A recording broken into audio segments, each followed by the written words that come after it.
Okay, here we are, Matthew Russell Lee, Intercity Press, here at the Southern District of New York Courthouse.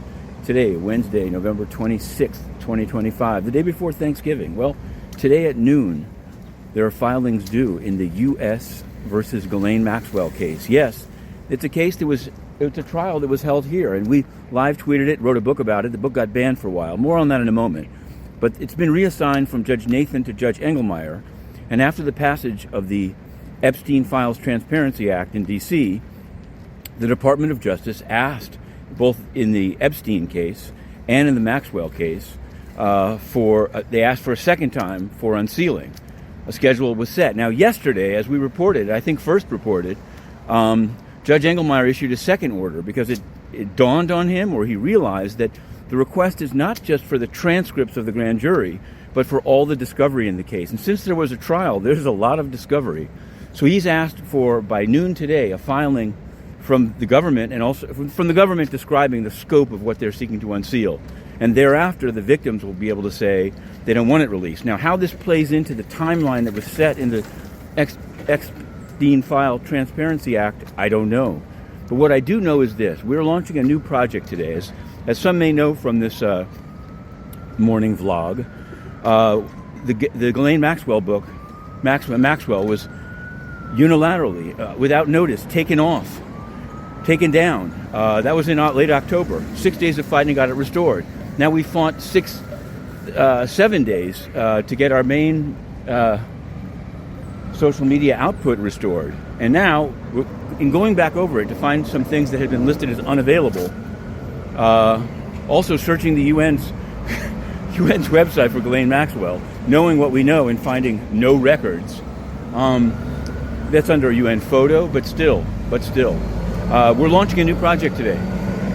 Rather than to go back and cry over spilled milk and things that may or may not have been made unavailable, the continuing block on the Maxwell ebook, we're just going to launch a new project. It's going to be something new, a new format. We'll just have to see how it goes. But it seems like the right time, so watch this space.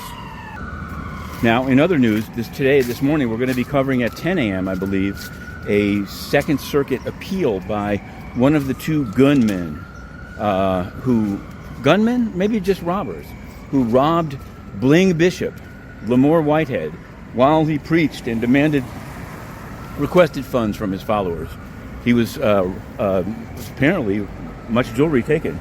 Apparently, there's a video, but there's still an appeal. It's strange. As I walk by here now, this little parking garage that's right near the courthouse, Lamore Whitehead and his then lawyer went down because they forgot to order an Uber. And so when they came out of court, we chased them down here and asked them some questions in there. Anyway, Lamore is appealing, but so is Mr. Anderson. So we're covering that. And at 11, also an appeal, although a kind of a violation of supervised release appeal of a guy called Dan Faca. We put up video yesterday because the government is saying, okay, the Bronx dismissed his case or pled it down, which they did. They do that a lot. But they're saying that they know better. But from the video, I don't know. We put it up. You can find it on Intercity Press on X, as you will find this new project that we're doing. In financial news, we've already turned the corner, but I will say this. Yesterday, talk about a document dump. Past 5 p.m. on the Tuesday before Thanksgiving, the Federal Reserve approved one of the major mergers pending before it, Pinnacle, Synovus. They approved it. They mentioned Fair Finance Watch's comments and said the data was all accurate, but so they just approved it. So there's other ones pending, and we're beating the drum. I mean, maybe the Fed won't do anything, but apparently the shareholders of Comerica and a judge are putting the screws to Fifth Third, as is Fair Finance Watch. And there are a number of other ones. We got a response from UBS, formerly the Union Bank of Switzerland, and some other ones. So we're going to be putting those up in the coming hours and days. The OCC, of course, on PNC, one of the other ones that's pending, PNC First Bank, they upheld themselves on an appeal of a FOIA to withhold in full, without any kind of going through it line by line. 417 pages withheld in full. That's the FOIA appeal. It can be sued in court, and so this is a call out, as with the UN, for pro bono legal representation. Speaking of the United Nations, we'll come full circle. Yes, their peacekeepers commit sexual abuse. Yes, their own employees. There was a good friend of Big Tony that committed sexual harassment on the 38th floor and was given a golden parachute to leave. But the Ghislaine Maxwell thing may be the end, because Antonio Guterres had a representative on Maxwell's Terror Mail Project board. He did. I'm going to cross the street this time.